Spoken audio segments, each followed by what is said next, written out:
welcome back to another episode of the podcast. This week we have Rose back as the co-host. Yes, sir. His school is not over, but It's he's not. freed up some time. And this week's guest is a Boston Celtics fan, a NBA draft YouTuber / NBA YouTuber, Noah Terranova. How you doing today, man? I'm doing good. Good. So, first question: how are you feeling about Jayson Tatum's 50 bomb in the play-in? I'm ever since like the 60-point game, it's just kind of like something you expect. Like nothing's gonna top like the 60-point game because like that was just incredible. Mm-hmm. Really for me though, it's just like it's hard to believe he's only. And I know it's a cliche. I'm like, oh, he's only 19, this and that, but like, it's truly amazing that he's only like 23 years old doing all of this. Like, Yeah. he's just starting. He hasn't even like scratched the surface of how good he could potentially be. I think like once he started to go off, I was more confident about the game in general. Like, we were gonna win because like the Wizards were a good portion in that game. Like, it looked like they were kind of in control, but then Tatum really started to go off, and then it's just like, okay. And then we all saw how it ended, where it's like it was a pretty lopsided game in the end. But I'm excited for him. I'm excited for the future. Hopefully Boston media doesn't run him out of town, because it looks like they're trying to do that now, but we'll see. We'll see. What's that news station called that keeps on putting out like terrible articles? Like I don't know. Yeah, is it? I don't know. Oh, is it WEEI? They had a wacky. Yeah, WEEI, they're awful. Somebody, I retweeted something because someone said, and they said, like, there's like, I don't think, because like people that aren't from Boston don't know about this, but like there's like a civil war going on between like the young Boston media, which I would kind of consider myself a part of, not really. In this old school mentality that really controls like the Boston media, sports media now, which is basically means that they only care about baseball, football, and hockey because they have the most white players. But which is true. I don't even mean that like jokingly. Like I truly believe that. Like that's the only reason they care about them more than basketball. Yeah. And I just don't. It's such an old school mentality, and it really can be annoying. They put a lot of blame on like Jayson and Jalen for what went on this season, which I don't think is necessarily true. Like, I think if anything, those two players are the reasons they are in the position they are to even be in the playoffs right now, and I think it has more to do with like the supporting cast around them that's not being great or being inconsistent or not healthy. Like. That's the best way I can put this. They I don't know how to describe it really. It's just bad. It's It's really an old bad. head mentality, but in a business. Yeah. I guess. Yeah. Because Boston is a Trying huge to- sports market. Like they're super big. They are. Like they have is NESN in. Do you know? Is that in Boston? I'm pretty sure it is, right? NESN? Nesson. Yeah, Nesson's I in don't know why I said Boston. NESN. I've never. Yeah. Nesson's Boston. Like they have a bunch of stuff. Yeah. It's not all bad. Like there's some good, younger reporters.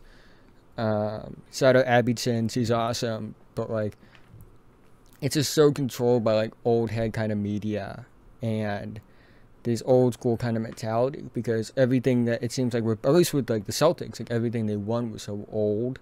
But like compared to like the other three sports, like Bruins, they've won within like the 2010s at least. Yeah, Boston Red is- Sox, Red Sox have won a title, like have won like a couple titles in the 2010s. The Patriots are the Patriots. Like they can basically ran football for the last 20 years. Like bringing in the Celtics, like they haven't really won like minus like 2008. No, was it 2008? Yeah, it was 2008. Well, technically 2009 Yeah. because what time? Actually, I have no idea. Yeah. Some of No, those it years. was 2008. Yeah. It was Yeah. 2008 because that was Yeah. it was Kevin Durant's rookie year. Yeah. Because 2009 was Kobe. But other and than the that, Magic. like they haven't really won a lot. And like we made some runs to the conference finals and stuff like that, but like we haven't really taken that next jump. And like because it's such a winning like city, like they expect winning. and they get Mhm. impatient. Like they just don't understand like these things just don't instantly happen. Yeah. Like it's not going to be like the Patriots who like they instantly just kind of became this 20-year dynasty, and that, or like the Red Sox were like it's just a much more unpredictable sport. Yeah. But like it's just very frustrating, I would say, with them. Yeah.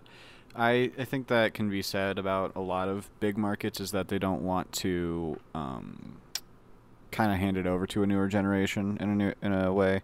I think in Boston it might be more exaggerated than in other places, but a lot of younger reporters are making their way in the world, and a lot of old heads don't really like that. A lot of traditional media is like not that good.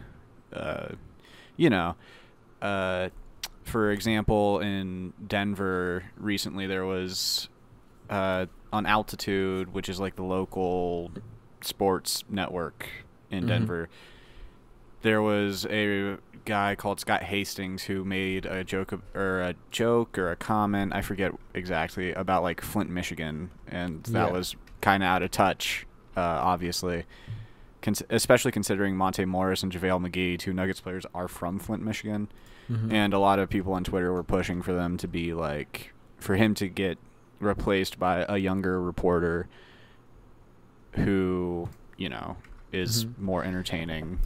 Yeah. I've noticed it with the Raptors as well. And the Raptors have a bunch of young, like, I know a bunch of, like, they're young, like, up-and-coming reporters and the up-and-coming media people and stuff like that. Like, This Isn't Dimes is awesome. It's like an all-women's, like, Raptors podcast. One of my favorite cool. Yeah.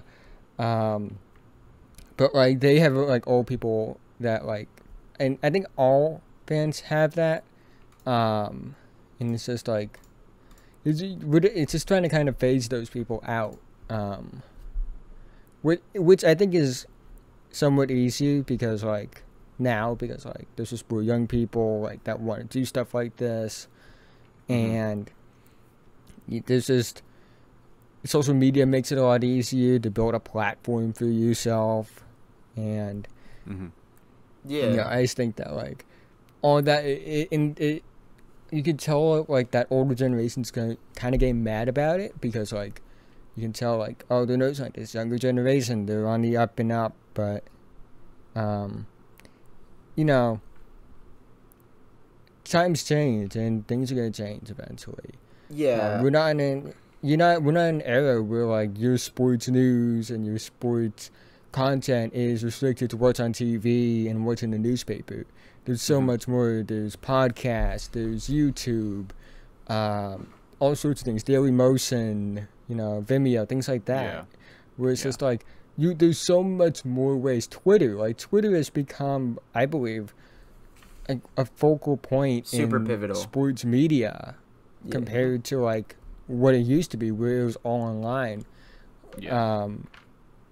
So not all online, all on like TV and stuff, but like you can have like legit discourse, and it's just it's good. There's some bad obviously with it all, but I'm here for the change for the most part. Yeah, I was gonna say you definitely have the talent. I'm gonna hype you up a little bit here, Noah, because like you've probably gotten the term underrated a lot, and I'm gonna say it again because that's what you are. You are like in NBA content creation. Like I can't name anyone more original because I don't know if many of you people listening know Noah, but I think something that you love, I guess I don't want to assume, but I'm sure you like Scooby-Doo, right? Yeah. And like the fact that you connect basketball to Scooby-Doo, which I had never thought of in anything, and somehow make it work. That's amazing. And like how you were saying about traditional media, I don't think traditional media is going to be on the radio saying Scooby-Doo and Jayson Tatum dropping 50 and how they're going to connect. But they don't know how creative processes work with that. You're connecting an oldish show to something that just happened yesterday. And like you said, I envision with traditional media, it's always going to be here. It's been lasting forever for a reason, and I don't see it as a negative, but I do think at some point, like I think if you wanted to stay in the Boston market, you've got the potential to make change, I guess. I don't know. I don't know about the word change. I think, I guess change, because, like I was gonna say, traditional media is gonna find the value in new media, and I think a guy like Kenny, if any of you don't know who Kenny is, or if you're living under a rock, yeah, Kenny's awesome. Yeah, he's so important to the new media. He's a trailblazer. If he's somebody like I look up to as far as like that kind of like thing. Like, I'm not saying I would ever want like a TV show or something like that, like the way he does. Like, I'm just not that kind of person. I just gonna like do my own thing. I kind of want to make the reason I want to make YouTube work for me is like I want to be my own boss. Yeah, I want to have my own business. I want my own. I don't want restrictions on myself. Yeah. Like that are put in place for me. Like I want to do what I want to do, and that's why I'm trying to make YouTube work. Do my own creative process. Like it's why like I don't think I'd ever hire an editor or someone like that, just because of the fact that like I want to be in control of like all of it. Like what I make, how I make my thumbnails, how I edit my videos, how I record, how I write the script, like all of that. Like I want to be in control of all of that. You want your product to be 100% you. Yeah. Yeah, I think that's one thing that is newer about this generation. They don't really want to fall into a system. They want to be their own people. And that's a lot of the appeal for YouTube for me personally. I'm not far into it at all, but I can say that like I enjoy it more than a food service job or something like that. That's a low bar. Yeah, I know, but I mean, I don't have much experience in other fields. But like I can say being your own boss is probably the best work environment that you can possibly do, especially if you're talking about something that you love for a living. Like sit down for 20 minutes, record a script, and then edit it, upload it, and then that's how you pay your bills. That seems like the dream. And it's all you. And you're not filtered at all. And a lot, and a lot more people are pursuing that. And I think Kenny is the first person to really break through and do that, but I think he's the first of many. Yeah, he's the trailblazer of the new media wave. I don't think he knows how important he is, but he's like, to me, I look up to him as well, because we were seeing him in Called Game. The dude has brand deals with eBay, and he started out with Sporkle, and he was talking about with a Chicago White Sox hat in his apartment. He went from that in like 3 years. Usually people to get brand sponsorships from eBay take like 20 years, and he's a hard worker, and I just think I don't think there's a better guy to be that important, and he's just I mean, there's nothing wrong with him. I think I'm glad it's him and not like, and I'm gonna throw shade at some people obviously, but Scout like, with Brian. Scout with Brian. No, I was gonna say like too hype. Like I'm glad it was Kenny and not people. Oh yeah, because thank like like those people are like kind of like they kind of fall into the same categories like the rest of the media. It's just a bunch of manipulative people. But I'm glad it's him. Like I don't think like there's no. I always say this as far as like basketball goes. Like there's no one that I thought as far as basketball content creation goes that deserved to get what they've gotten more than Kenny. Like he's like genuinely like one of the nicest people. Like I've had like maybe one conversation or like one like back and forth with them on Twitter, like, and he's like just genuinely a really nice guy. You can just tell. He has great personality, and I just think that like again a lot of people should look up to him. But I'm trying to kind of create my own path. Like I'm not as nice of a person as Kenny, obviously. I'm a bit more brass, and like I think that's something like Rusty when it's like with Jacob and I call him Jacob. It's just kind of hard for me to call him Rusty. I don't know why. But like with Jacob, you know, I think it's something we kind of relate to where we both kind of have like that same kind of crude sense of humor. Like it's appealing not for like, sure. Not like offensive, but nah, your Marv Albert tweet was hilarious. I'm not gonna say it out loud, but it was certainly. Which one? Which one? There was more than one. Oh no. Yeah, there was like 2 or 3 of them. They were all sent me, but. Oh, while we're speaking on. While we're speaking on Noah's Twitter, like talking to you and watching some of your videos, and obviously you were on the Rusty's podcast a little bit. Promo to them because they deserve it, but you come off as like a kind of like a reserved kind of guy. You follow this guy on Twitter. He is the complete opposite. Like I know Rusty called you like a timeline terrorizer. He said if you put notifications on this guy, your phone is gonna blow up. And like, I'll say this before we get to the end. I'm gonna plug you, but you gotta follow this guy on Twitter. Like, it's hilarious what you. I don't know how you come up with all of this. I'm a very different person online. Because it's just easier to say stuff online when you're in person. It's funny. I made like Twitter, personally because like I wanted to meet new people for basketball stuff, but also because like all my friends went to college and I was staying home for college because I was going to a college that was very local. So like all my friends left, so like I didn't really have anyone to talk to. So I made a Twitter, like, and yeah, the community there is awesome. Yeah, I'm very. It's odd because like when I was like growing up, like I always like, oh, the idea of online friends is so stupid, and then look at me now, where like, I made like over like 1,000 online friends now. Like, yeah. No, I wouldn't like say all of them, but like I've definitely made like over like hundreds of like people I've met that I'm genuinely kind of cool with online now. People that I didn't expect to. Like I never expected, to meet Rusty. Mojo, but like because like I've known Mojo. I've been a fan of Mojo's work since like he was like doing skits on YouTube and stuff like that. I think I remember that. Yeah. I can say from personal experience. And I've only been in the NBA YouTube atmosphere community for like a few months, but I can already say I'm like acquaintances at the very least with a lot of people that I watch for 4 or 5 years. Rusty was one of the first people to come on the podcast. That was a hilarious podcast. You should definitely check that out. Anything you do with him is hilarious. Yeah, he's just a funny guy. He has the driest humor one of the first ever, people, and it's so funny. He was one of the first people to really like talk to me that was like an other NBA YouTuber, and I do some stuff with Dom2K, so he's a really down to earth guy. He's real cool. You and Zay I've interacted with here and there. Well, I don't mean to cut you off, but really Dom, cool, did you guys see how? I don't mean to cut you off, but I gotta shout out Dom. He is.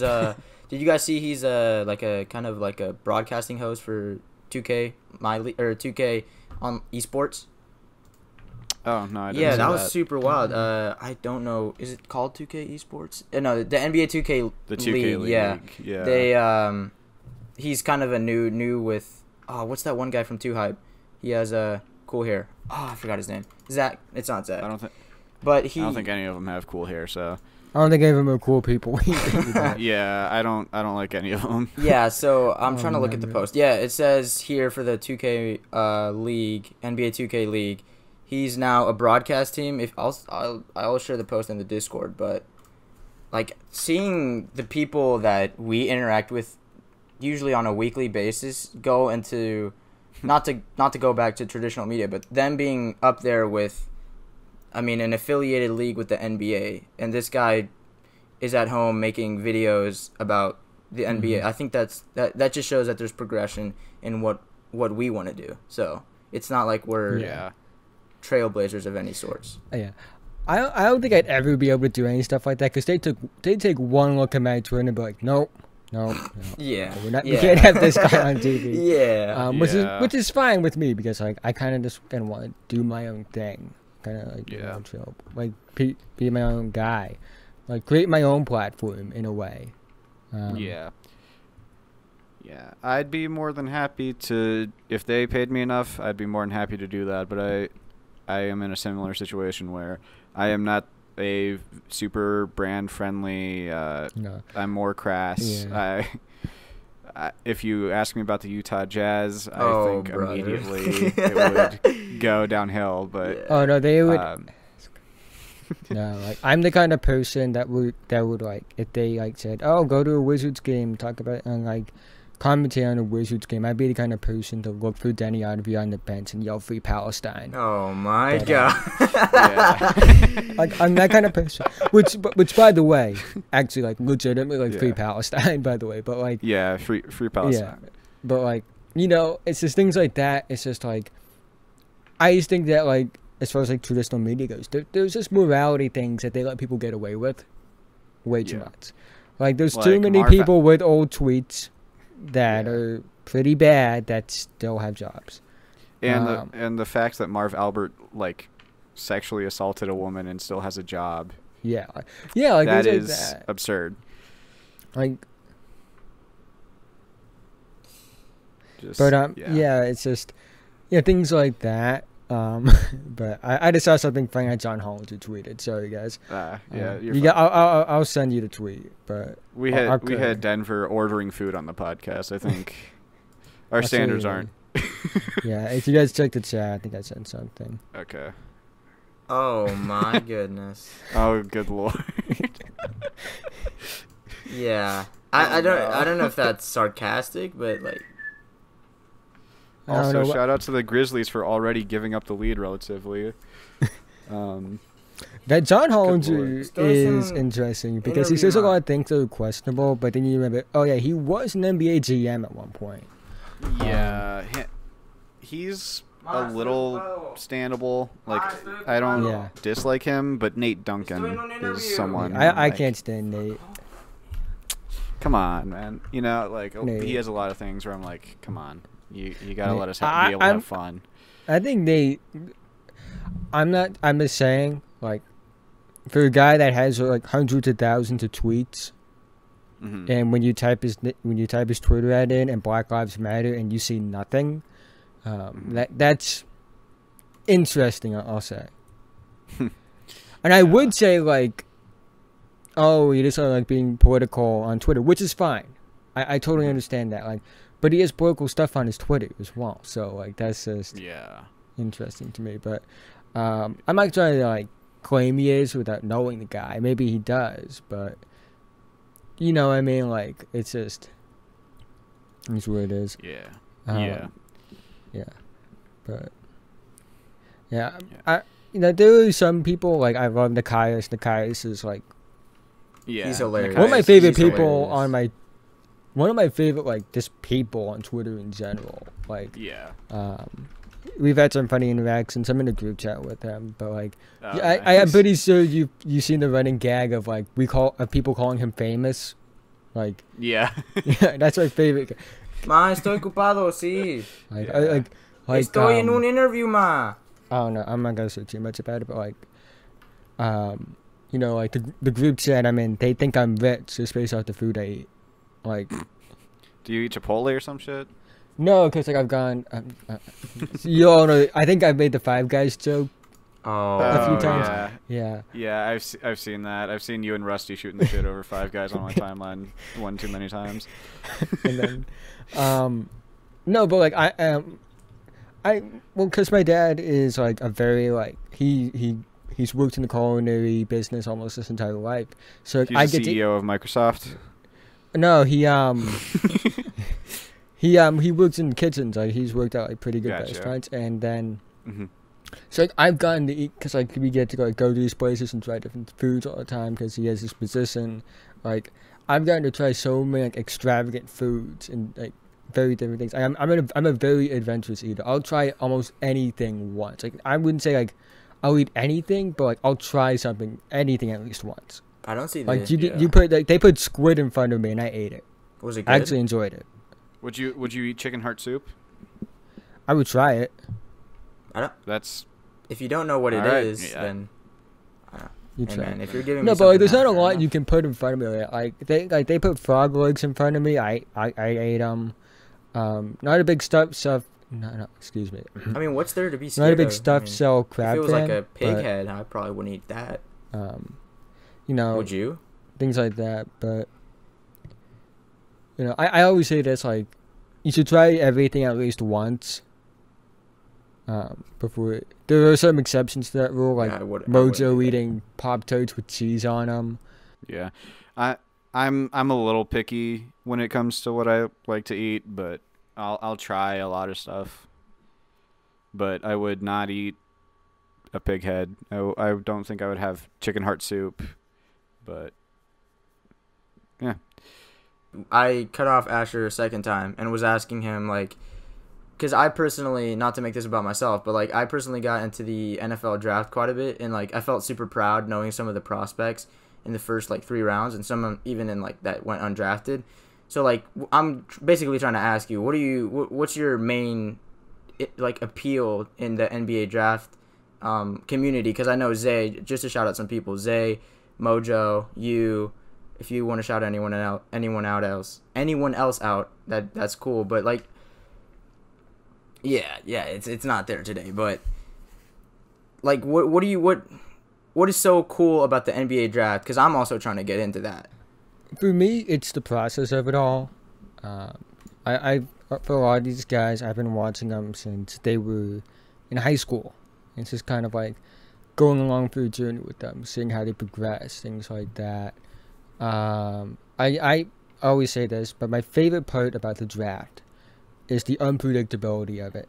Because you can put as much work as you can. I watch hours on hours of like film, writing these evaluations, things like that. Mm-hmm. You can put all the work in and still be wrong.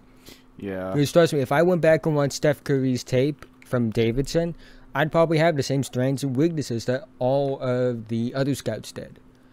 Yeah. And like, there wouldn't be a lot that indicated him becoming the player he became, and that's what makes it so great.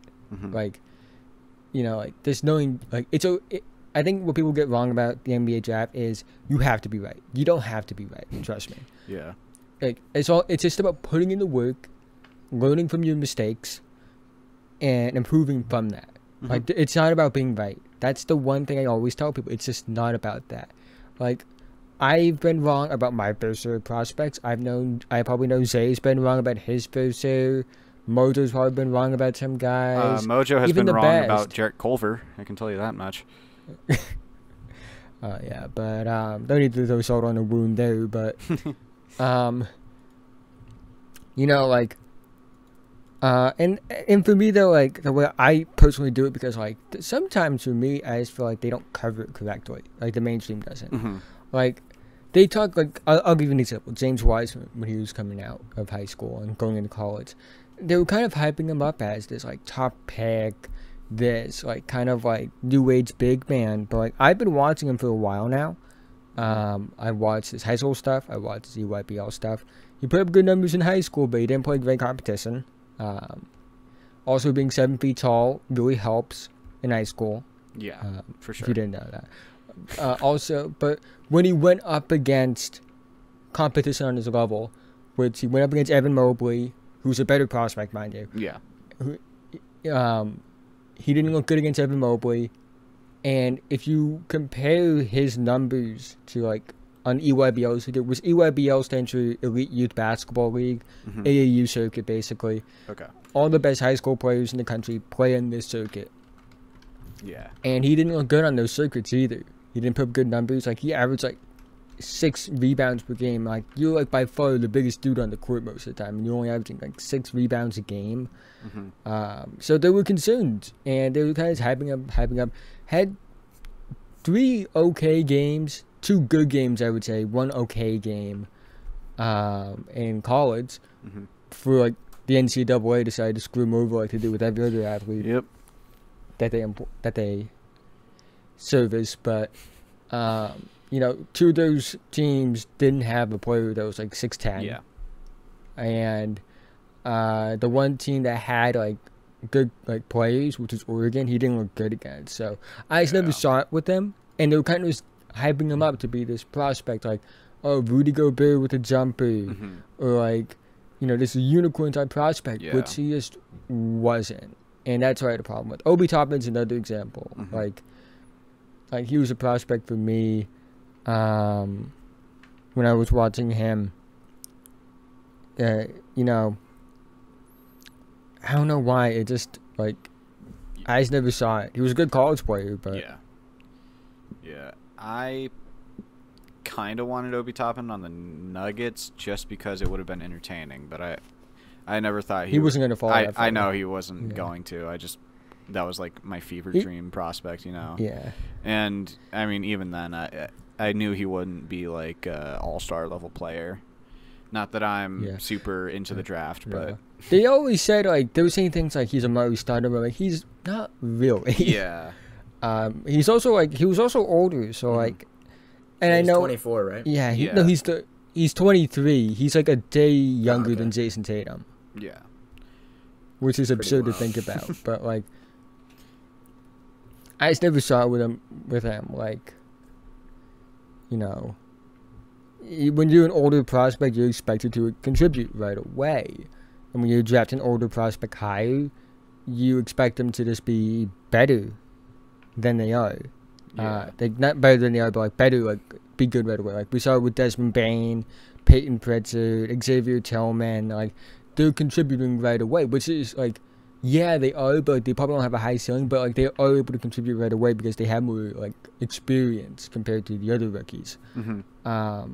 Which is why I'm kind of like with Davion Mitchell. I know he had a great March Madness run, but at the same time, it's like he is going to be 23 Yeah. when the season starts. Like he's younger than a lot of guys going into like their third season. So Yeah. I'm not saying you can't draft like older players. It's worked with DeAndre Hunter in my opinion. Mm-hmm.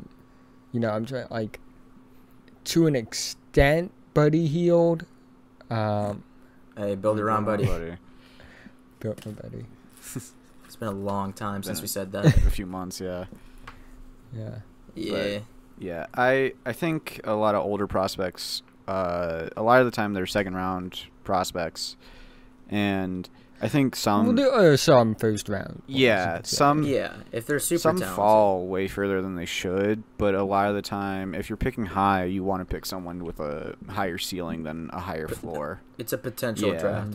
Like, Yeah, unless you're the next apparently. yeah, but like, Yeah. but it Julius worked Randle out for the being super Knicks. good doesn't help. yeah, It worked Yeah. out for the Knicks. They got Emmanuel quickly. Yeah. So, it worked out for. so they Yeah, it worked out for. they got a motivation chip and they got quickly. So Yeah, it worked out for the Nuggets when they drafted Monte Morris, but that was with like the 55th pick, so that's a little different. But Nuggets in the second round are kind Yeah. of dangerous. yeah, Mhm. but yeah. Yeah. You know, but Yeah, I like, do want to play something quickly with Noah. Mhm. I didn't mean to cut you off if you have anything to say. go ahead. Oh, yeah, so I'm going to sim the draft lottery quickly. And then from 1 through 14, you're going to give me the best fit, not the best player, but the best fit for the team. Mm-hmm. And you're going to give me one reason why, okay? Yeah. All right. I'm simming the lottery. Can So I do number one repeat is- plays? Can I repeat? Yeah, sure, whatever. Doesn't matter to me. Mhm. Orlando Magic have the first overall pick since Dwight Howard. Mhm. I hope I'm right about that. Who is their best player? Oh, to pick? it's Cade Cunningham. No matter who gets the first pick. Like, yeah, because he has like the skills of a point guard and the frame of someone that can play the 3 or the 4. Like 6'8", 220, 7-foot wingspan, and he Yeah. can play point guard. Like, not only is he could fit with almost every team, but also like you just don't find that. Like yeah. it's just insane. That's the size of like Magic Okay. Johnson. Yeah. Really, like if So any, next one- if oh, my all bad, my 30 bad. teams got the first, any of those 30 teams got the first pick, like it's Cade Cunningham, no matter Mhm. what. So, he's by far the best player in this draft, in my opinion. So, yeah. Oh, man. I remember after March Madness, some people were trying to say Jalen Suggs over Cade Cunningham. I have my thoughts. I have my thoughts on Suggs, but Yeah. I'll save So that for- I don't know if we want to do repeats because I think. Well, trying no, to like make this if like for some I can't, like I won't do it for the top 2, because like Okay, that sounds great. and then I'm because like gonna then be honest with because you, 1, 2 are kind of like my number 1, number 2 are very locked in, and then no matter what. depends. Well, So- what's the team for number 2? Okay, so number 2 is Cleveland. Okay, it's Evan Mobley then. It's Evan Mobley. Yeah, I wasn't gonna Yeah. stop you there. Unless they, I mean, how does? Well, Mobley How can does play Jarrett power Allen forward and- spot. Yeah. Mobley's Yeah, that's very Mobley true. can play because he's skilled enough to play power forward. He's like this big that has like legit like go-to offense kind of skills. He just needs to be a bit more aggressive. I don't think like that's the one thing I'm concerned about with him. But then again, he played an offense that basically froze him out Mm-hmm.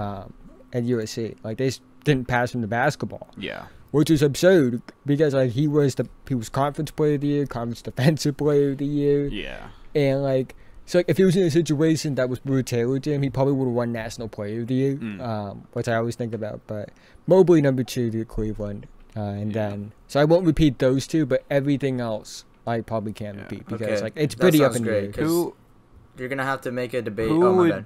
your NBA comps for those two be? Because I've heard different things for both of them. Cade, they're both such unique prospects to me. Okay. Like with such unique combinations, I'm trying to move away from NBA comps to begin with. I just find them lazy, kind of exploitive stuff. Yeah. If I had to give some, Cade's score, and these aren't like directly for me. These are partially for my guy Keandre, aka Hoop Intellect. Okay. You can check him out. Shout out him. I think I follow him. Yeah. You know, with Cade, he kind of gives like shades of a bit of Jayson Tatum as far as his scoring goes. Not completely like Jayson Tatum, but kind of like the shades of Tatum. Some Luka in his game as well. You know, he's going through comparisons to Luka and Harden because of his playmaking in the pick and roll. But Luka and Harden are more like 75% scoring, 25% passing. Cade's because he did a lot of scoring this year just because like he had to. There wasn't a lot of help around him. But under normal circumstances, he like when he was on EYBL or when he was in high school, because like, he played on like the greatest high school basketball team like I've ever seen his senior year. Yeah. He's pretty 50-50 split. Like, he's 50% scoring, 50% passing. So it's just kind of hard. Mobley, I've seen some Chris Bosh comparisons, but I think his feel for the game as a passer is a bit higher than Bosh's is. Because he has an insane feel for the game as a passer for a big man. Needs to work a bit on that pass accuracy, but as far as like the vision, it's insane for a big man. Okay. Yeah, not like. And he's also like he has like elite versatility on both ends of the floor. Okay. Like if you took away one part of his game, he's elite on the other. Okay, so gotcha. That's just. So he's Yeah, he's kind of just a unicorn then, like. Yeah. Okay, gotcha. He's like that kind of final evolution of like what we thought like the Bulls and the Thon Makers would be. He's Shut kind up, of like Bol Bol. And that. Alexej Pokuševski. Yeah.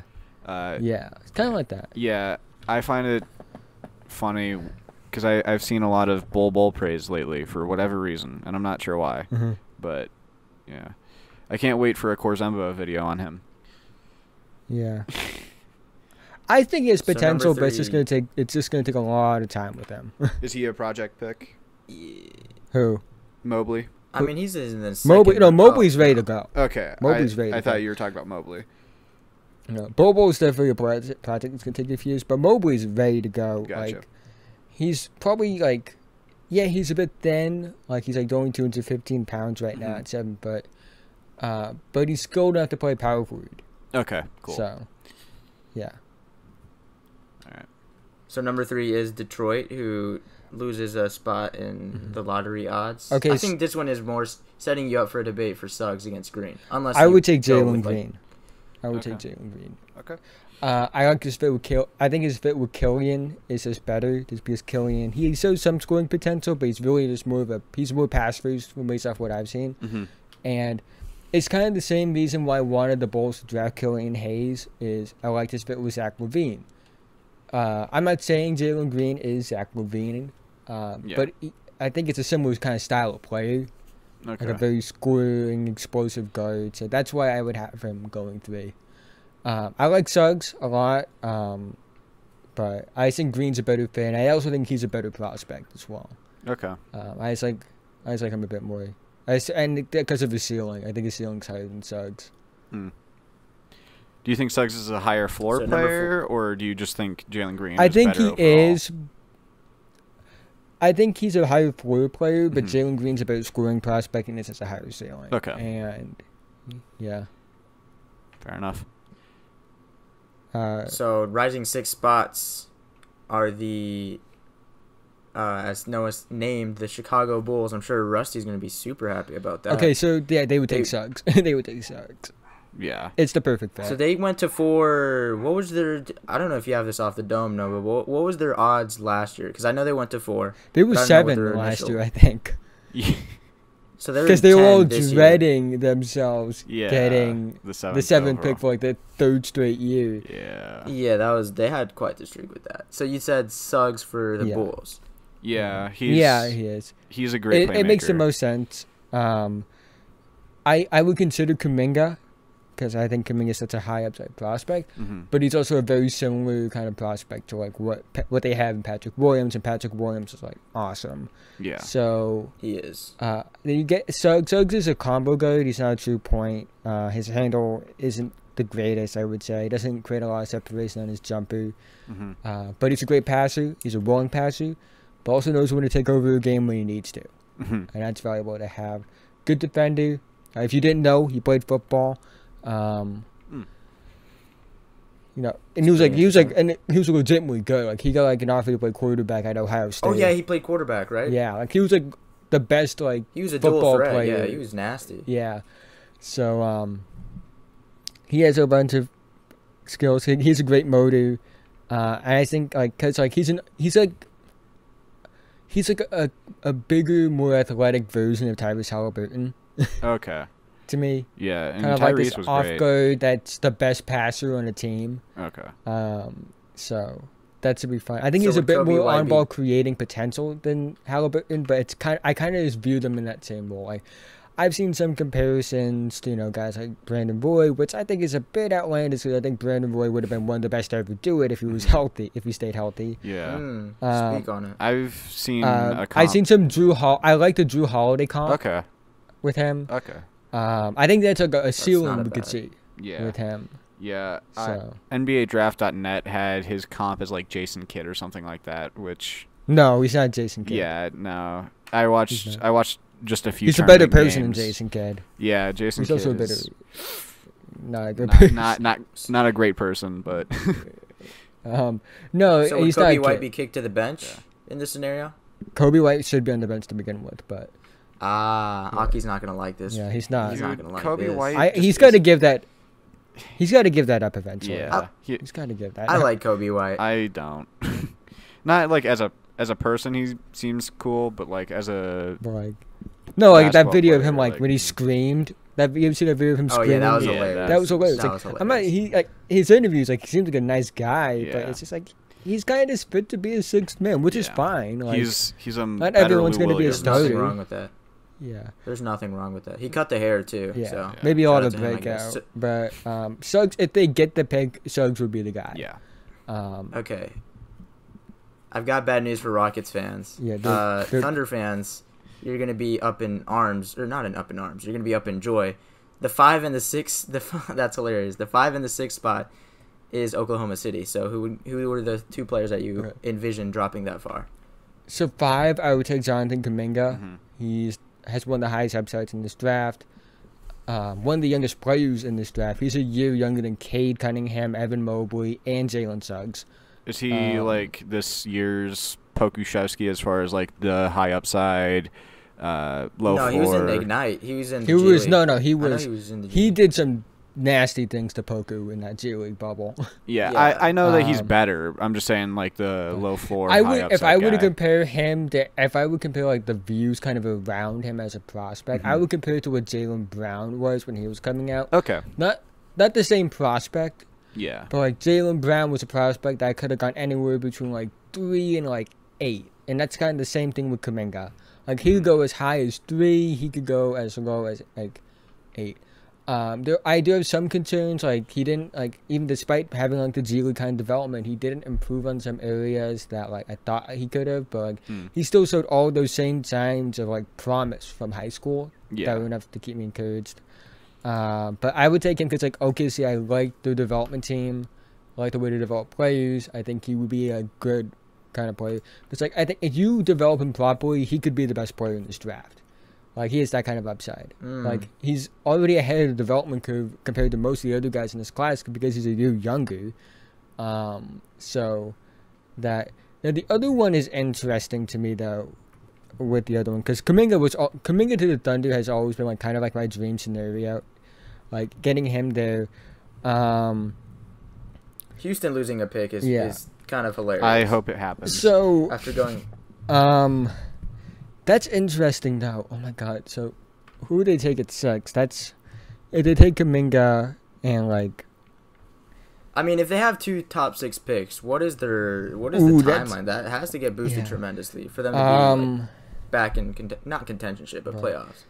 Oh, that's tough. So I think there's it a could couple be guys I consider next year at that point. Yeah. I'm probably gonna repeat the guy for someone else for another team as well if that's okay. Fine. But I would like say Keon Jaden Johnson. Springer probably here. No. Wait. Yeah, Jaden Springer. Probably. Jaden Springer is one of my favorite players in this draft. I'm way higher on him than most. He's another guy that's younger than a lot of these other prospects as well. Yeah. I think if he was on a team that wasn't coached by Rick Barnes, he would have put up better numbers and therefore would probably be viewed higher. Because like, if he wasn't playing on like Tennessee, he would average probably like 18, 5, and 5 for a team. And he's a really good defensive player, has a great motor, and I would love his fit with OKC as well. He's kind of similar to Suggs as far as like the role I kind of project him to be. Suggs is a bit better now, but it wouldn't shock me if Springer ended up being better down the line. Because again, he is like a full year younger and already like kind of closer. He's a year younger than Suggs and closer to him as a prospect than people will probably give him credit for. Yeah. So I think this draft is basically going as like the punishment for tanking because the Minnesota pick also goes to the Warriors. The Warriors. That's hilarious. Oh god. What do they even? Well, they would trade the pick. That was the thing for me. They would trade the pick. I thought they would. I thought they should trade the pick last year as well. So. But once Clay got hurt. Yeah. I mean, maybe in retrospect, would you trade that James Wiseman for a good player? I guess. I mean, would you do that? I'm gonna go with a high upside shooting guard here. I'm going with Keon Johnson for them. They just get the high upside player, develop him. Because Clay's not going to last forever, and Keon Johnson is a great kind of two-way kind of guy. Really like him a lot. Yeah. Well, to be fair to Minnesota, though, they did try towards the end of the year, so. Yeah. Like, when they could have just packed it up. So it's not technically, Yeah. They also weren't legitimately tanking the whole year either. Like, Cat got hurt. Yeah. I don't know how much D'Lo had an impact on their winning, but he's a starter. I mean, there's a correlation there. Yeah. He was off the bench for a little bit, then he got implemented. I mean, Anthony Edwards. Anthony Edwards is probably the future of that team, in my opinion. He's shown so much more potential than I thought he would, personally. But hot take: Cat to the Suns. No, I'll leave it at that. Who though? Ayton and picks, I guess, and Bridges, maybe. I don't know.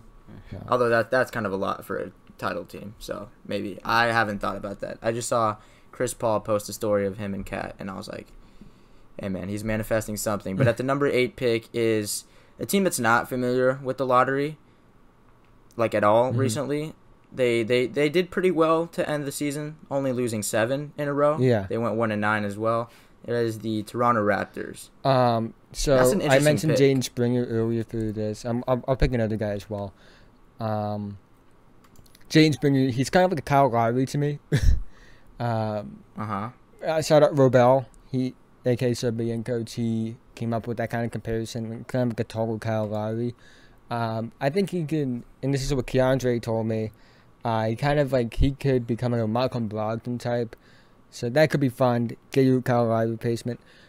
If not, Jayden Springer, who probably will be on the board because, again, he's probably going to go later than I think he probably should. If he's not going to go here, then, I would go with a high upside guy, which would be Zaire Williams, who's dropped on boards for a lot of people, and I don't understand why necessarily. I know we didn't have a great year at Stanford. The shooting efficiency wasn't good. He had his ups and downs. Yeah. He had some stuff off the court, not like any red flags, but he got into a biking accident. He lost some family members. So that could take a toll on somebody, and I just don't think that people take that into account enough. But he's a high upside player with legit shot creating and passing potential, in my opinion. So either him or Springer, depending on which one's on the board. You either go with the high upside guy or like kind of the guy that's a bit more ready. Yeah, that would make sense. So before we move on to the number 9 pick, do any prediction for where Kyle Lowry goes? Because if I'm being honest, although I think he the wants to Lakers, stay. Like, I do think he wants to stay, but I It's don't like- know if he's the like- time aligns for him. I don't know. It's hard to say. Because I think if the Lakers win the chip, which is a little unfavorable at this point, because I'm kind of scared for the playing game in like an hour. But if they do win, I truly think Dennis Schroeder is out guaranteed, because he said he wanted reports. You can take them however you want. He said he wants a bigger role. He also wants a lot of money, and I think if Kyle Lowry is on the market and the Raptors don't seem to want him back, I don't think the Lakers would. Well, hesitate you also in have to choosing him factor in over- Kyle Lowry's going to be 36 Yeah. soon. And That is also very you have true. to factor in salary cap. Where the fuck are Yeah. the Lakers getting the salary cap for that? No, if it Well, was the Schroeder NFL, we know is- that the salary cap does not exist in Yeah. the NFL. Well, how much do you think Kyle Lowry's projected to get next year? More than Schroeder? Probably like a 2-year, $40 Probably. million deal is what I would assume. Yeah. Yeah, so that's less than Schroeder wants. So that's what I the think money Kyle is. but you Lowry's guys gonna would get, like- have Schroeder's bird rights. Bird rights. Yeah. Yeah, you're right. I'm not for a cap Kyle expert. Lowry, You're though, probably right. you remember the JJ Redick deals that he was getting? Like the ones he was getting with the Sixers. Yeah, like Like, the short I think ones. I In can free see agency? the short, but like big money deals. Yeah. I think Lowry's gonna get something like that because like he's worth that kind of money. But again, he's gonna be like he's on the wrong side of 30, and he's approaching like, old 40 stats. years old, yeah. It's like it's hard to say because like in my mind he's still only like 28 years old. Yeah, Yeah. it doesn't seem 36. Yeah, because he was such a late bloomer. Like he didn't make his first All-Star team till he was 28. Yeah. But also like he doesn't look that old. Like you can tell like LeBron looks old. Like Okay, yeah, but Lowry just doesn't look you're old. not wrong. He had a gray beard for a bit. I Yeah. thought he was going to play with a gray beard last year in the bubble. I would have loved to see Yeah, that. old man Braun. I would have loved. But some players is like hard. It's like the fact that Stephen is like 33 or 34 years old or something like that. Like He does Russell not look Westbrook's like on the wrong side of 30. Like Harden and like all those guys are like getting older. Like that's just wild thing because they don't look that old to me. Yeah. Still They don't. like again like when Wade was 30 he looked old. Like Yeah. yeah. Yeah. What? So like, you know what I mean. But some guys just entered the league looking old. Like Ayton looked like he was like 30. Yeah. Oh yeah, he looks 30 off the bat. Yeah. Yeah. Like Luka's gonna be one of those guys that's gonna look like he's 20 when he's in his like mid 30s. Yeah. Like I can 'Cause he is such a baby. Javon face. Carter. How old is Javon Carter? He I looks thought 35. He looked like he was 40 in college. He was nice at Western Virginia. He was Yeah. a beast there. He locked up Trey. Like. Yeah, he's 25. Mm-hmm. He kind of looks like Mookie Betts. I don't know if that's just me. I know that's a baseball. Mookie Betts player. looks young. I don't know anything Mo- about baseball. Yeah, he's like the well, second. so. He's like the second best player Yeah. Yeah. behind Mike Trout, in my opinion. But the 9th pick is a team that is certainly familiar with the lottery, unlike the Raptors, and they traded I'll just say it, the New Orleans Pelicans. I don't know how to hype them up. I don't want to hype them up. The Pelicans. They need defense probably the most, I would say, at this point. Do you think Van Gundy stays?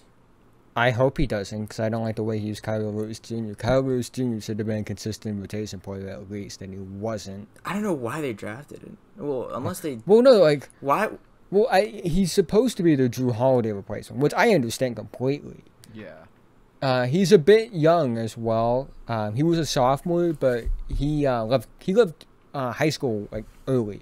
So he was like my age. Like when I was a senior in high school, and I'm young, mind you, I'm young for like my high school graduating class. When I Like was a 16 senior, or like 17? I was 17 when I graduated. But that's I have a pretty late summer birthday, Mhm. so like.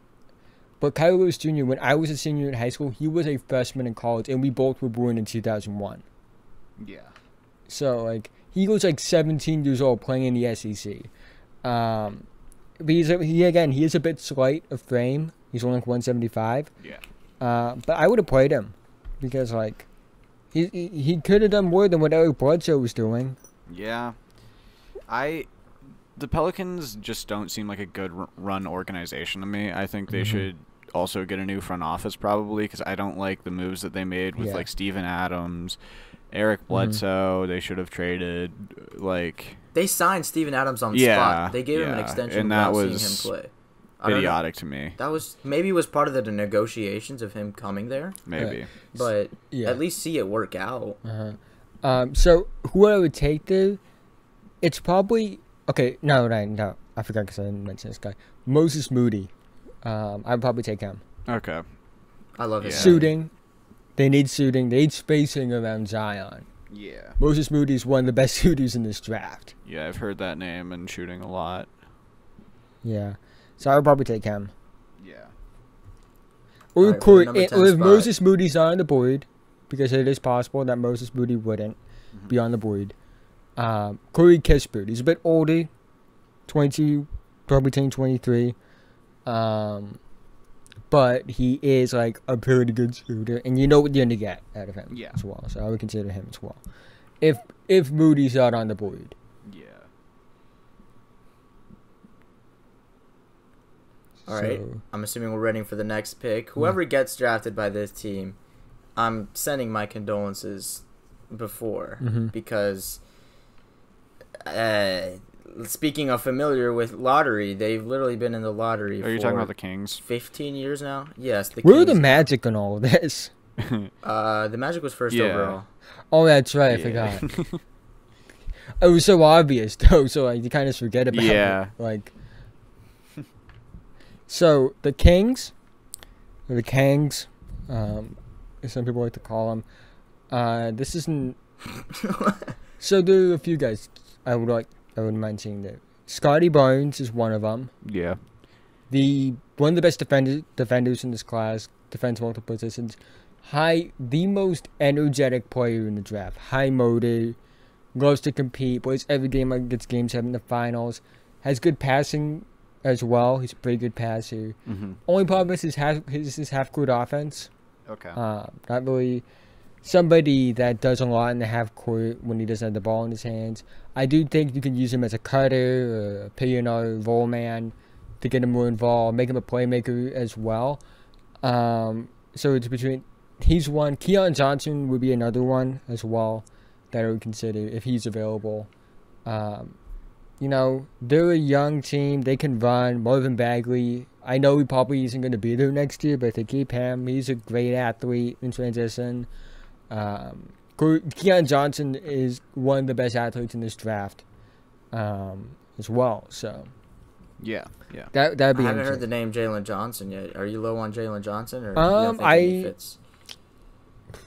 He could go. His draft range is pretty wide for me. Like I could see him going pretty high. I still have him as a lottery talent as well. So we'll see with him. Okay. He was like That's going fair, into the season. He was my number 3 prospect. But I heard he was super high. Yeah. I still believe in the talent, but I think that there are legit concerns about him. There was risers, and that happens with a lot of the drafts. I think that happens with a lot of high school number 1 prospects, where like in college people just play better. Yeah. And it's not that they're not good enough. It's just that. Like it happened to RJ. Like RJ did everything you could have asked for of someone that was looking to be a future first overall pick. Just so happened that you happened to play on 2 guys that play against 2 guys that are having not play against because one of them was his teammate, but he had 2 guys ahead of that would end up going ahead of him that has had transcendent college basketball seasons. So yeah, you never know. That's just how it goes, I guess. But speaking of Charlotte teams, or not, I literally ruined it. Speaking of North Carolina teams. Okay, the Hornets. Yeah. I'm gonna go. This is one of my favorite prospects in this draft. Is Usman Garuba. He's been one of the highest risers. He had a great run for Real Madrid in the playoffs. Yeah. And he's playing in the same league that Luka did. I think he's actually playing on the same team as well. Yep. And also, You know- Facu. I just have to Yeah. shove that in there. But yeah, Euro Usman. League. Yeah. He's somebody that, really like turned it up in the playoffs with his offense and showed more offensive potential than we thought he was. Has some concerns that maybe he's a bit limited. Obviously, he's going to get a lot of Draymond Green comparisons because he's a shorter power forward that can play defensive pass. Yeah. I don't see that completely. Peak Draymond Green is a special talent. And maybe Usman could become that, but I would love the idea of a pick and roll with him and LaMelo Ball, having two guys that have good passing feel Yeah. in a pick and roll. That two-man that could be game. so fun. That 2-man game would be Yeah. great. I would love. I've been pushing for Usman to sell it for a while now. Yeah. So That would be that. From how you're describing him, that would be a fantastic fit. They need a center. and kids built. He's one of the youngest players in his draft, I believe. Well, not one youngest. He's like normal, like freshman age. Yeah. Going to be 19 when he gets drafted. But he's a young guy. But he's built like a tank. He was 16. This guy was built like a tank. Like I remember first time I saw him when I was 16 years old. When he was 16 years old, not when I was 16. I was probably 17. And he was just built like a tank. I'm like, whoa. Yeah. This guy's going to be something. So, Yeah. Excuse me. Who's next though? For the next 3 picks, I think we're just gonna determine how's the Spurs game going. It's like they're up we're 11. gonna predict. No, not the we're gonna Spurs. The predict- Grizzlies are up 11. Yeah. We're gonna So what predict is the who standard wins. date? Right now it stands at San Antonio at 12. I think we can all agree we don't believe in the Spurs coming back to the playoffs. Probably not. Shout out to No, DeMar they're DeRozan making for it shooting 2 of closer. 14, by the way. Yeah. Notorious playoff performer DeMar DeRozan. Yeah. Excellent playoff player. He has 8 But if it's the points. Spurs at what 12? Yes, it is at 12. Okay, they're taking Josh Giddey. They would take Josh Giddey if he's available. Josh Giddey. Okay. Josh Giddey. There's a chance he wouldn't Me even and be Asher available are at just this listening. point. Like, me and Asher are hearing these names for like the first time. Like some Yeah. of these names are hilarious. He's a 6'8", 205-pound point guard that plays for the LA 36ers. Same team that Terrence Ferguson played for. Okay. Excellent passer. I know this name. I've heard Raptors fans talk about him. Yeah. Excellent passer. He's rising upwards quickly. He's rising up because every time I watch him, I move him up the board a bit. Like he started like in the 20s for me. I watched him a few times. Like okay, I'm moving up to my late lottery. Yeah. Once again, it's getting closer to that top 10. Like, it wouldn't shock me if he ends up being like a top 5 guy for me by the end of it.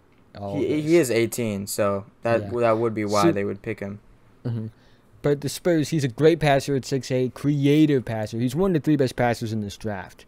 And I enjoy it. He's just so fun to watch. Like, tall playmakers that are just extremely creative are so fun to watch.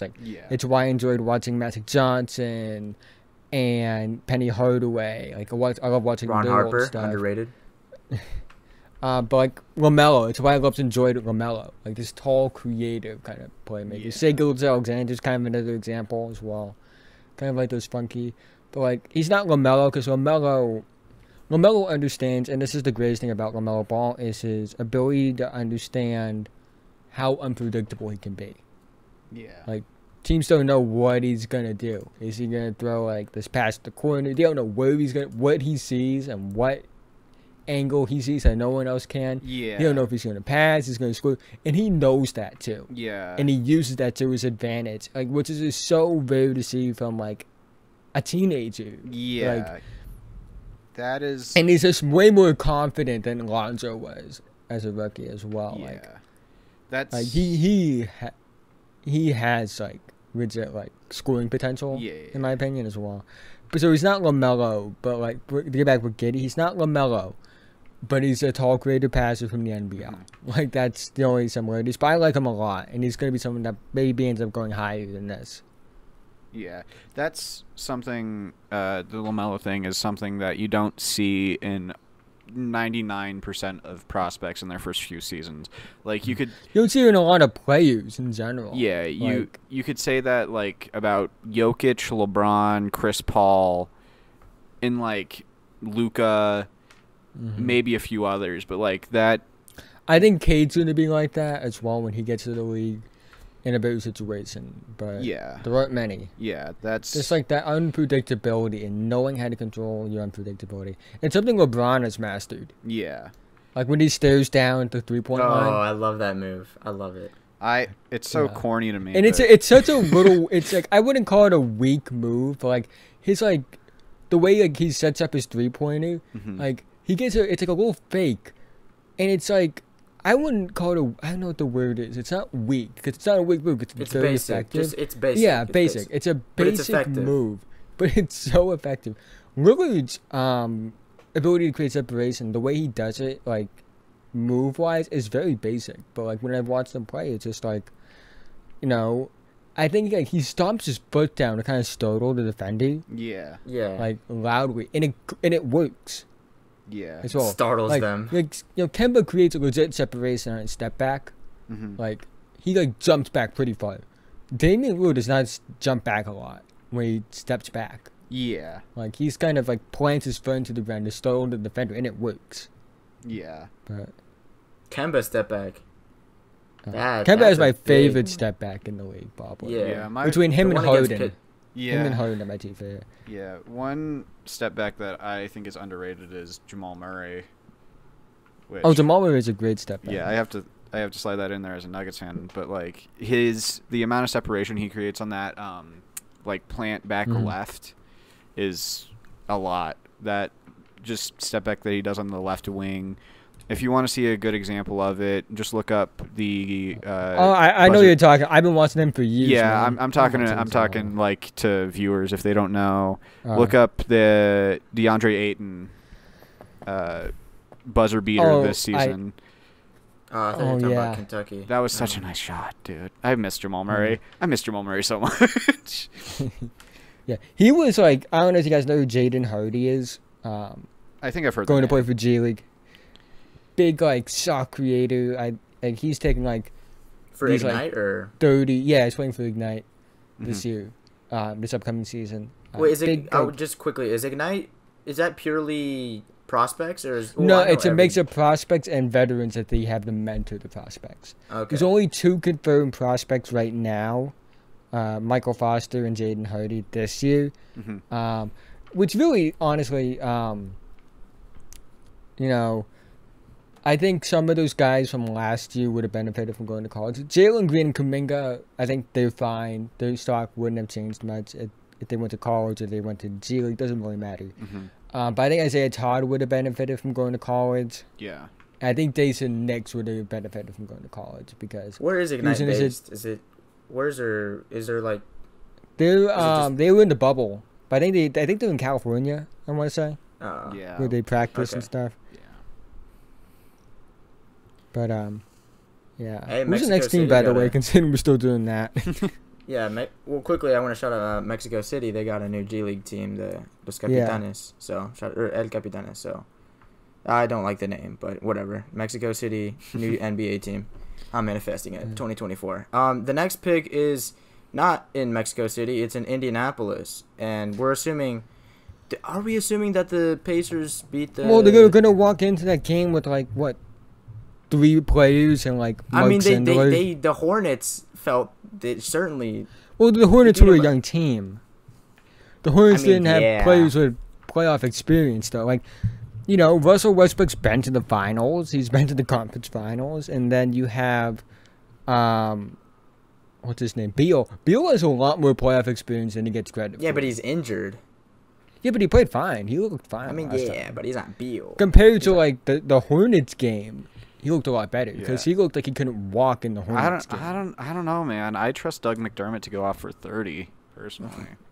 That was Yeah, but I don't hilarious, like the, Nate Borgican, so. the magazine you posted. Oh, yeah, that was- that was random but expected because this guy has a signature for everything. Yeah. We've talked about my signatures enough, but yeah. What's the next? So let's just say it's the No, Pacers. he didn't. We'll just Yeah, say it's the let's- Pacers then. oddly enough, it's 2 white players. So it would either for me be, Corey Kispert, which I talked about for the Pelicans thing, obviously, or Franz Wagner, whose stock really went down. Yeah. Kinda in March Madness, obviously. Didn't go out on a good note to say the least against UCLA. Oh yeah, didn't he miss like 2 game winners? Yeah, and it was like 1 for 10 from the field or something like that. Yeah. Wasn't great. Do you think there's any way he drops to the Nuggets if they like trade up to like late teens? There's a chance, but he's an odd one because my draft friends are higher on him than most. Kind of just does everything well. Like, there's nothing that stands out, but nothing. He's kind of like a bit like, I'm going to say Nick Batum instead of Denny Advia, but because I didn't really like Denny as a prospect, and that's all. That's politics aside. I didn't really like him as a prospect. But I like Franz Wagner there. He's just kind of like this is all around kind of guy. And he's young. He's young for a sophomore. Yeah. As well. So. Yeah. It should be interesting with him. Yeah. He's one of the few that I have heard of and looked into a little bit, and I like his upside. I like him as just a prospect, like a role player prospect. I don't think he's going to be an all-star or anything, but I think that he would be a very solid like glue guy. Yeah. Yeah, that works for me. I agree with that. Like, kind of guy that gives you like I think his ceiling's like 15, 5'5". Yeah, which is fine. That's not bad at 13. Yeah. That's kind of what you want. Yeah. Kind of a Will Barton kind of player. I'm gonna assume Memphis is 14. Yeah. Yeah, which is because I don't think they're beating Golden State or the Lakers. LA. Yeah, whoever. Oh wins. man, if they beat the Lakers, they might not even win this game. Because this game's a lot closer than people than you probably it's think. It's now a 7-point game. Yeah. Yeah. So if they beat the Lakers, I'd actually cry myself to sleep. But Memphis, I've been posting this train for a while though, with him, on this team. I've been posting the Josh Christopher to Memphis train for since the beginning of the season. I'm higher on Josh Christopher than all my friends are. He's this big, physical kind of guard, athletic. He's a better defender than he gets credit for. He's not perfect on defense by any stretch of the imagination, but he's just a lot more potential there. Yeah. And he's not just this. I think people believe he's kind of just a scoring prospect, which isn't true to me. This is somebody that I think has those intangibles that I want to win. He makes those plays with a loose basketball, or he'll try to do those things that don't show up in the box score. Yeah. Isn't always perfect at it, and does have inconsistencies there, but you can tell he's trying, and I think that's important to have. And his frame is great. He's somebody I think could be a lot better than people probably give him credit for. So I would consider him there. Memphis is interesting. Trying to think. Oh my gosh. Who else I could take? Excuse me. If they're available. You're snubbing Davion Mitchell. Yeah, I don't think you said his name yet. I'm not. I can't. I don't have him in my lottery. I'll be quite honest with you. I don't know if that's a hot take. I'm not familiar with the draft, but it seems he's going to be 23. That's the thing. Ooh, guaranteed? Money on it? He's going to be 20. I think he might go in the lottery I think he's based off talking the about points. his age. Not he's going to go with the 23rd pick. No. Oh. He's going to be 20. No, he's going to be 23, so that's what it's kind of like. That threw me off. My bad. Yeah. I think he's going to be an immediate impact player, but it's the same thing with Desmond Bain and Peyton Pritchard. That's hilarious. Yeah, but I'm besides high on him. Yeah. I think you can maybe talk me in the late lottery depending on the team, but mid first round's more of his range. Yeah. Yeah. That makes sense. Yeah. And the thing is though, he's going to be someone I believe has an immediate impact. But when you look at when you do redrafts, those guys had great impact right away, but a lot of times they don't end up going lottery in a redraft. Like, yeah. So. Like I don't know if you did a redraft of the 2018 draft, like Monte Morris has been a good, solid point guard, but he's not a lottery. He probably wouldn't go lottery in that. He'd probably go mid to late first round, and he's a great backup / starter point guard. He's a very solid hand, very steady, runs a second unit, fantastic, but he's not really a super high upside guy. Yeah. And I'm not saying there's anything against drafting an older player, but you got to make sure they have, like, something right there. Like, again, the Steph Currys of the world are rare. Yeah. You find those, like, multi-year college players that end up becoming stars. Like, they're rare. You see a lot of one-duns, like the Kevin Durant, the Karl-Anthony Towns, like... Yeah, Zion. Those are two that came... Zion, Anthony Zion, Davis. obviously. Yeah. Supposedly, what was supposed to be Andrew Wiggins, but like Joel Embiid. Yeah. Joel Embiid's an example. Kwame Brown. Shout out Kwame Brown. Sorry, Kwame. Michael Porter. They said, yeah, Michael Porter, but like Michael Porter fell. Michael Porter's fall in the draft was interesting to me because I don't blame him. It was. You don't think it was? I don't think it was just the injury. I think there was stuff that like we didn't know about at the time, but teams knew about that caused him to fall. Because I've seen players with injuries get taken high before. Yeah, but it's a back injury. I think that played a big factor in it, but I also think some politics played a factor in it as well. He was on this like vegan diet that like. Yeah. Yeah. I am. Yeah, I like Mike as a player. I like Mike as a player. I don't like him. I'm not too keen on him as a person. Yeah, I think Asher's happy he fell. I am very happy that he fell. I'm not too keen on his political beliefs, but I've interacted with him once or twice, and he seemed pretty nice. But a lot of his beliefs are stupid, to say the least. Yeah, Mike. I think he's changed his views on vaccines and that kind of thing, though. I saw a report. He would have retired by now. He would have retired by now if he hadn't, I don't think. Yeah. I also heard some things about, like, I don't know if, like, you probably know more about this, but I've heard some things about, like, him not being the greatest teammate in the world. Like, him thinking, like, he should be, like, the second guy. He wanted the ball in the playoffs more. Like, he just said it in a press conference. Yeah, he's gotten better with that this year. This season, he's been very within the system. Whenever I can get a bucket, sure, but whatever helps the team. Like, he makes the extra pass more. But last year, that was a thing where he was very, very shot happy, which I don't really blame him because he didn't get a ton of minutes, so he probably just wanted to show what he could I think he's sort of gotten more minutes for sure. A rookie.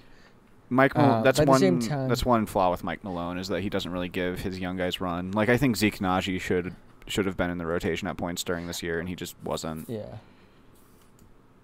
Yeah, and I think he did that. Michael Porter Jr., it's okay to bring guys on. So, like, Bol Bol is an example of a guy that needs to be brought along slowly. Yeah, and continues to need to, because he's like, he's built like a Pokemon card. But with Michael Porter Jr., he was clearly talented right away. Yeah, he was so, like, ready he's been to go. playing. And he also had, like, a gap year. Because he was, I don't know if before the draft. No, he had that back injury kept him out. That was a big, and it's why I understood why teams didn't take him high. Yeah. Because, like, you're invested, like, you're a bad team. You need this pick to bring hope, and you need to like, bring fans in. And a guy sitting on a tall guy sitting on a bench really isn't going to bring tickets. Yeah,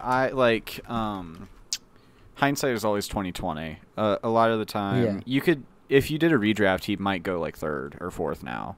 But at the time, I think Luka's one, obviously. Yeah. Trey too. Yeah, I would go Jaren. I would go Jaren too. That's just my. The injury concerns. I think injury concerns aside, like. Yeah. But can we put that aside? I don't know if that's because the thing is though, like you have to say it's the Kings. They're picking second. Oh, you're right. There's Trae Young and De'Aaron Fox would like. De'Aaron Fox is good enough to the point where, like, I don't think he's better than Trae, but like, I didn't think about that. He's good enough to the point where it's like you can't replace him with Trae. Yeah. Like, That's why like I would probably go Jaren or Michael too. Mm-hmm. That's an interesting one. 3 because it's still Atlanta's pick would be Trey for me. Yeah, I think that I don't know. I think Michael Porter might be better than Trae Young in the future. I don't know. I don't think that's a It's hot take. interesting. It's interesting because I'm very. well, high Trae Young on is such a Porter. world-class passer and a world-class scorer. Like he's one of the best scorers and one of the best passers in the league. Yeah. Like, He averaged like 28 in his sophomore year, something like that. yeah. However, pretty he wild. is like the worst defender in the league. That's very And true. And That's Trey- also true. And But Michael he's also Porter like has gotten a lot he's better also on that 6 end. foot on a good day. Yeah, that's Yeah. true. He's also 6 foot. Like he's listed at 6'1". He's less than 6'1". Yeah, I'm very. Like people like they're still lying about the heights, even though they're saying the dude controlling it. Because Yeah. Damian Lillard's listed at 6'2". Damian Lillard might be 6 feet tall. I've seen him play in person before. He Yeah. might be 6 feet tall. Like he is sweet, Yeah, like athletic. yeah, But sort- like Facu is listed at 5'10" and he looks like 5'8" in person. He's 5'10". Like He's that's why he's listed. They at, listed, but um, I don't think he is. I thought he was like 5'7". they listed JJ Barea at like 5'11". or something like that. ridiculous. I think 6 They, foot. they is what listed have him at as. like 6 foot at one point. Oh, I'm he's like, he is 5'10". not 6 foot. I saw what I think it was Kendrick Perkins. Or it was Andrew Bynum did to him or something like that. In the Oh yeah, playoffs he where elbowed kinda- him in the last game of the 2011. Yeah, 2011 playoffs, and like that is not a Lakers got 6 foot swept, man. yeah. Yeah, that's just. So they're still lying about height. So like, I'm starting to wonder like, was Kevin Durant really lying about his height, or was everyone else around him lying about their heights? Like, Yeah, there is. Yeah. I just think that MPJ has the potential to be higher than Trey. I'm not saying it'll 100% happen, but I think that he could average just an absurdly efficient 30 I think points. his ceiling is through the roof. So Yeah. again, Yeah. but also, how long is he going to be playing with Jokic? Like that Yeah, also. I plays a think factor Jokic. I think into it. Jokic makes him better though. Oh, for I sure. think he does, but like, No doubt. can you average 30 points a game playing alongside an MVP caliber player? I think that I know Jokic technically would be, Kevin Durant could. Yeah. Technically Kevin Durant because Westbrook was an MVP level player when they played together, Mhm. but KD was also the better player on the team. Like, MPJ's not better than Jokic. Like, I that's just not something that's in the question. Yeah, Like, no, in obviously the cards. not. I think that he So- could be a better scorer than Jokic, though. I don't think that's too. Mhm. Well, I think like he's getting close because he's already Yeah. one of the best 3-point shooters in the league. Yeah. Like, I think that Wasn't his efficiency like record breaking? yeah, he averaged the Yeah, most he had efficient a- 19 points per game or more in a season since Wilt Chamberlain. yeah. So we had the most efficient. Will Chamberlain is a pretty 19 good player. Yeah. Wilt Chamberlain isn't real, so there is that. I'm keeping that bit up for as long as I can. By the way. Yeah. He Because like. doesn't exist. Because like this is either like he's not real or the stories about him are lies. Like Yeah. I heard like he was an Olympic track star, dropped He's probably 100 the most points in the athletic player of all game, time. he's like and Hercules. with 20,000. He's like Hercules. He's like the He's like mythic- Dom Toretto. Yeah, he's like the mythic He's like- Greek heroes. he's like Dom. No, but like I don't believe the amount of women he slept with thing. Oh man. yeah. Like I don't know. Like that's just like I do the math in my head. I'm like, that just doesn't seem possible. Yeah, that doesn't add up. That does not. But no, like I like. It's also funny to me because like they have all his other games like recorded. Like you can find a bunch of his other games, but you can't find that 100-point game. Like Yeah. they didn't think like once you got to like 50, like hey maybe we should start rolling the camera too. Like Yeah. maybe we should get a camera and start filming this. Like Yeah. I don't know. He a lot of the stories about him just seem outrageous. Like the fact that he could lift whatever it was. yeah, he could save a family from a fire. Yeah. Or something. He did. He actually saved a family, I believe, at one point. But Yeah. um, So to round out the final segment, we do have some questions if you want to get to some of those. Yeah. All right. So, top 5 players not on your team, and that's from Aki. Favorite players or? Yeah, favorite players like to watch not on your team. Say Alexander. Mhm. This is no predictable order. Say De'Aaron Fox, Damian Lillard. I'm trying to think. Oh God, it's tough. Hot take, Pascal Siakam. Oh no. I'm not even lying either. Let it rip.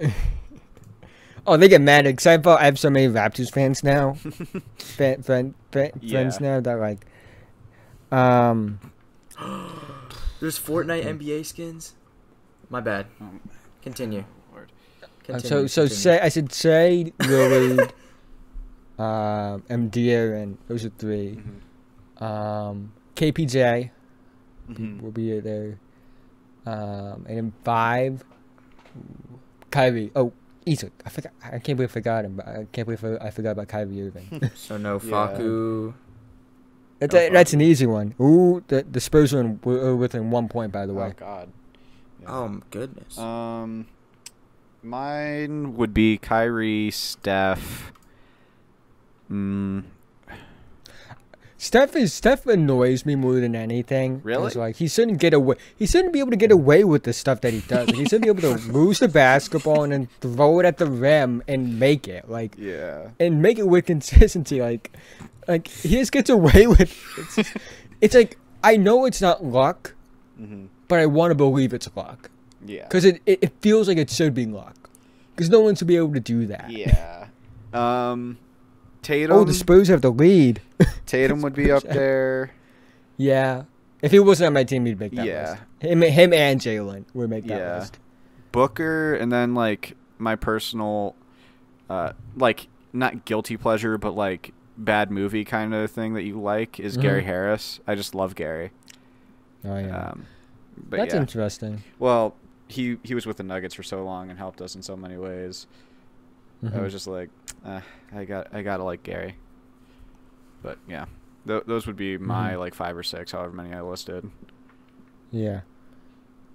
Embiid used to be on there, but I don't like Embiid. I watching- love Embiid. I like him in the playoffs. I don't like watching him in the regular season because he gets so many free throws. I don't like watching free throws that much. Like, I'm not saying he doesn't deserve it, but like, you know. Yeah. He's a foul There was merchant. I'm looking at somebody's tweets Mm-hmm. that from the thing. Like there was some weird questions. Yeah. Yeah. Yeah. I'm not gonna answer We're not gonna read the weird some ones. of them. But Yeah. Some of those are odd. yeah. Isn't the Lakers game at 9? Oh goodness. Yeah. I'm it's scared. in like 20 minutes ish. So you got you have to put your life on the line to predict a team that wins a championship between 2025 and 2030. Who do you pick? Ooh. Personally, I'm gonna take the Nuggets. I think they're. I think I'm trying to give. if they keep their core Actually, together, I think they're gonna be fantastic. The Thunder might be cursed. 25. Yeah, I'll probably go to Thunder just because I like That's like a the capital super they safe pick. have. This is the capital they have, the young talent they have. They're gonna have LeBron James Jr. and LeBron with all their prospects. I don't know why. LeBron would An be- underrated one for me is the Knicks, I would say. Yeah. Because Knicks. they have multiple draft picks. They have RJ Barrett is going to be is already amazing. He's going to be more amazing. Yeah. Julius Randle all of a sudden turned into the best player in the league. I don't know how he did it. Yeah, he's And taking quickly, MJ's I love- secret stuff. or Yeah. whatever they called it in Space Jam. Yeah. Yeah. So that would I be like one- that's actually a good question. Yeah. I like one from Mojo. He asked, "What's your favorite content creators and why?" Not basketball. I think Yeah. one that stands out for me. Oh man. I don't. Do that's- any of you know who Brett Coleman is? No. Yeah, Brett Coleman's like my favorite football player. Yeah, he's his podcast with EJ Snyder. Mm. Like know, that's Brett where I got all Coleman's my the NFL best. info from. He's Brett super Coleman's good. the best like draft kind of guru in my opinion out there right now. Mhm. I'm trying to go to like the film side of things. I forget his name, but hang on, I'm looking it up. I keep on forgetting his name. I like Gus and Eddie. They're I like them just as funny. well. But I mean, a lot of what I watch is basketball related. Yeah, I don't watch as much basketball related stuff. Well, I to see could with take an Frank. easy out because I'm more of an NFL guy than an NBA guy. Yeah. I like IDK Films. I don't know if you guys know who that is. Yeah, that's that's Jacob's film channel. He sent me when he sent I wake up early and like, he knew it was like the only one up. When he did his Star Wars one, he sent me that. Like I had that file still on my. He sent me that to prove it. Nice. I like the prequels. Am I the only one that likes the prequels? I like I them don't for mind the the memes. prequels. I like them because they're funny. And the third one's like a legitimately good. Yeah, like, Revenge of the legitimately- Sith legitimately is good. up there. It's a guy named Jay's Review. It's my favorite. Like Oh, I've been watching. Oh, I think I know. him. He's reviewed the entire DCAU. I don't know that. I've binge watched, and what he does is like he has to alter footage and stuff for you know, Copyright reasons. Yeah. yeah, copyright. But like he doesn't even like ask for money for it. He'll send the links to like the unaltered versions of it. Oh, So, nice. Yeah. I also like I don't think you guys would know who this is, but Todd in the Shadows. He is a music review kind of guy. He covers a lot of like old one-hit wonders and that kind of thing, and he's Anthony very Fantano. very funny. Fantano, I don't watch Fantano as much as I like used to, Fantano. but he's cool. I don't watch a lot of YouTube. I'll be quite honest with you. I have like my guys for basketball, my basketball friends, and like that. And I just like meet some like reviews. Like I watch a lot more like movies and TV shows. Yeah. Yeah. I watch. I want to get I'm, into films a lot. I've been addicted to like DCAU stuff recently. Yeah. Just got back into watching this. I don't know if you guys know this show called Stormhawks. I don't. It's like I this really want to old- get into film and TV shows. Yeah. It's fun. It is because like I always do because like I don't want to like burn out on basketball. Yeah. Yeah. You know what I mean? I Yeah. can't just focus on basketball for. Yeah. It gets repetitive at times. Yeah. Mm-hmm. I watch shows more than I do YouTube at this point. Shows I'm and the movies, opposite. I don't watch TV. I haven't watched TV in a minute. Yeah. And then one final question, or no, two. One is who wins 1v1? Let's assume it's like King of the Court or 21 or something like that. Who's winning among us three? I don't think any of us know my basketball skills though. I'm not great. Like I'm more of a team. I would call myself more of a team player because like I would consider myself like I always say this. I'm like a bogged down version of Tyrese Halliburton with some of OJ Bird's bad tendencies. Like Yeah. I feel like, like Noah's I tall. can I'm a pretty good passer. I'm Noah's at oddly a least 6 good feet. rebounder despite being a smaller guy. Mm-hmm. But you Yeah, know. I'd say Asher. Asher looks like a built guy. I guess I saw him shoot once, and he's a built guy. I guess he's number one because he can just post us up. It's I think it's funny because like I was sorry obviously if we were going like all of people we know from YouTube like I think Zay's winning. Zay or Aki because Aki Dude, Zay like- dunks. Yeah. He literally so can tomahawks. Aki though like Zay, so can Aki Zay or though. Mojo is my picks. Yeah. But yeah, I think Low-key an underrated pick would be Aki. Yeah. Just because of the fact that he could he could legitimately like dunk. yeah. Like Aki? Yeah, he's like go on his 14. Instagram. But yeah. Go on his Instagram. There's a video of him dunking on like I'm a gonna 10-foot go on his rim. Instagram. Yeah, I am. It's weird because I'm like 5'7". I'm about average height for my age, and 5'11" is average in what world? 5'7". Oh, And I'm bad. 5'11". Okay. No, yeah. I'm 5'10" and a half. We'll Yeah, say. I can. But my most reliable. I can't believe Aki is not 14. He does not look 14. Yeah. He acts like it though. Yeah, Which is fine. Like He looks 25. What am I? my most. A 14-year-old does not dunk. My most reliable scoring is post. Oddly enough, considering my height, I'm a decent shooter, but like I'm either on or off. Like I'm either making everything or making nothing, and it's one or the other. Yeah. And I'm a decent defender. I oddly the one basketball move I master is the one hand Sam God. Yeah, sham gods are fun to pull. Yeah. I also like I can drive both. I'm comfortable driving both left and right. Same. Because like when I used to play, I'm a lefty, but like when we used to play, when we do layup lines, they would all go to the right side. Yeah. All of the layup lines were on the right side, so like I just naturally developed the ability to make right hand layups. I can pass with both hands, but like that's just something like I have in general. Like I was a switch hitter in baseball. I can golf with both sides. Things like that. I can use both hands.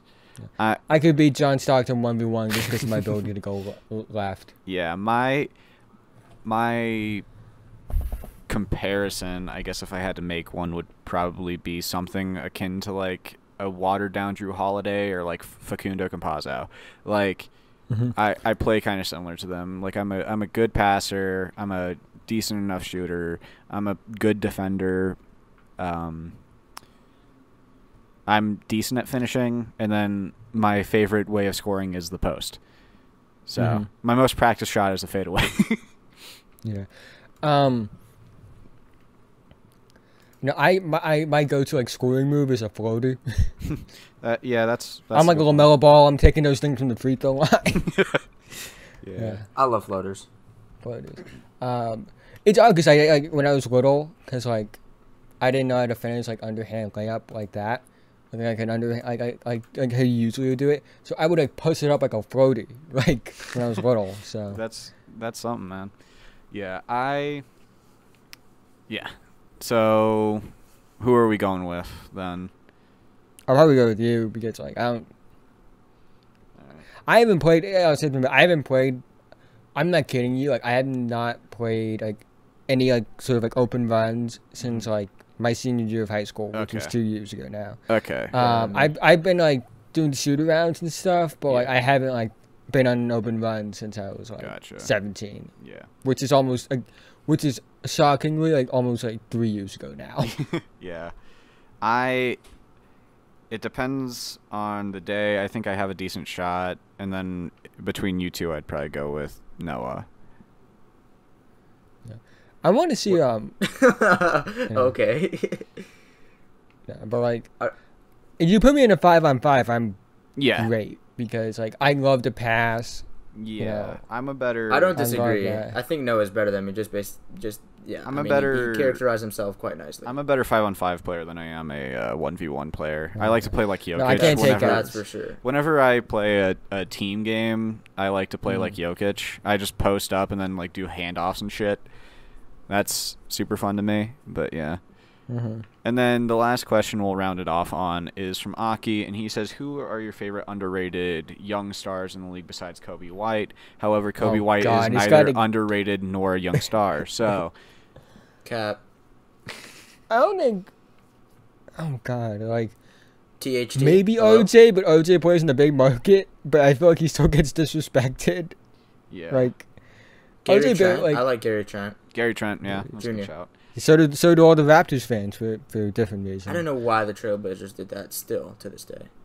Well, Norman Powell was having an insanely good year. So Yeah, he's been like good. 6 years older. yeah. Is KPJ underrated? I don't really think so. Yeah, he's definitely underrated. I For mean, casual, I like him. Not that being casual. Darius Garland. Yeah, that was the one I was like. gonna say. Darius Garland would probably be mine. Yeah. Because like he's really good and he's showing so much improvement as a passer and Yeah. Is he's Markelle becoming even Fultz more considered a efficient young scorer. Markelle, yeah, I guess. I like Markelle. Markelle Fultz is going through the longest like final destination sequence ever. Yeah. Because like he has the nerve injury. He gets drafted first of all, has this nerve injury, fights his way back, gets traded. So it looks like he's finally going to start like maybe getting on the right track, and then tears his ACL. Like I feel so bad for Markelle, man. I know, like. Yeah. But I would go Garland. I like RJ Hampton a lot. Wait, why did the Hampton Cavs was want to really get good. rid of Sexton? That was Maybe like I don't think that was an actual they thing. I don't think they like him. There's just like Yeah. Because there's he's a ball dominant player, but it's like who's he gonna pass to besides Garland? Like Yeah. Kevin Love. If Kevin you Love is guys consider DeJounte Murray a young star, I like him a lot. Buddy Hield, what's going? Yeah. Keldon Johnson. I like me some Keldon Johnson. Yeah, there's Spurs Keldon also. Johnson's fun. Lonnie Walker. I mean, the Spurs have a Lonnie bunch of good young stars. Yeah. As we're watching them, and it's. I wouldn't consider this guy a young star, but I do think Demonis Sabonis is underrated. Yeah, he's definitely underrated. is. I like Pokuševski a lot. He's fun to watch. Is Pascal even considered? No, because Pascal's young. like 27. Yeah, he's 27 he's in his prime. I really like DeAndre Siakam. Hunter, yeah. if you want to consider him in that category.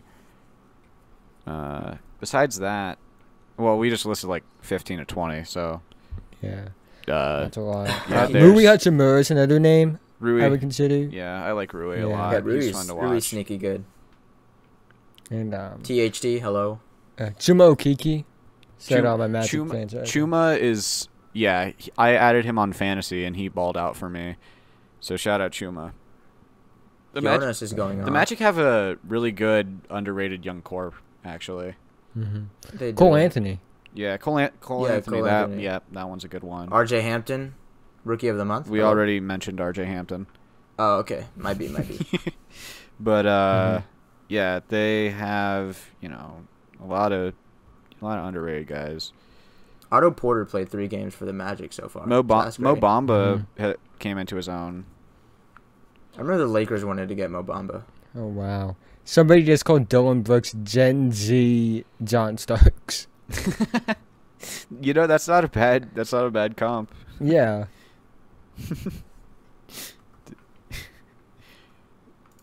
Everyone is just like, or no, Dylan Brooks is always, it's Dylan Brooks time. Dylan Brooks, yeah, and everyone else is like, maybe it's not. Yeah. Is that? D'Anthony Melton is good. I don't know if he's really that young anymore, but like D'Anthony Melton's underrated. Rudy loves his D'Anthony Melton. He's my sleeper pick for 6th man of the year next year. Yeah. My sleeper pick is Kobe White, but we'll see. Legitimately?